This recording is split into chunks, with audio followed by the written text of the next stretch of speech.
Қалай, менде жаңадан қосып жатқан оқырмандар бар, және де оны сұрап жатыр, биохаяти не дегенде арасында білетін де жандар бар. Осыдан бір жарым апта, 2 апта бұрын ба мен негізі осы биохаяттың несін салған болатынмын. Сол кезден бастап уже ішіп бастадым. Таңертең 2, кешке жатарда 1, тек қана азанда 2, кешке ішесіздер да. Ал достар, мен сторисін бәрін аяқтайтын болдым ғой.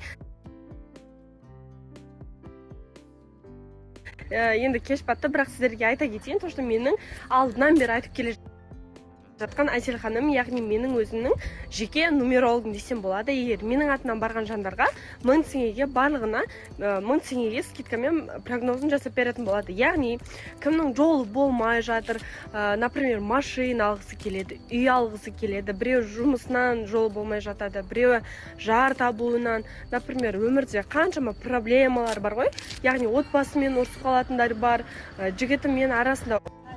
Достар, өтініш, пожалуйста, дегім келеді. Уже бізде 1,5 айдан 2 айдан асып кетті. То, что бізде қазір телеграм-канал жоқ. Біз оны қаншама рет сіздерге түсіндірдік те, пожалуйста, алданбаңыздар. Бізде канал жоқ. Біз ешкімнен, даже біз шыны керек, когда біз жұмыс жасағанда, біз онда 5 мың, 10 мың ақша сұрамағанбыз, тем более 35 мың, 60 мыңдай. Так что алданбауларыңызды сұраймын.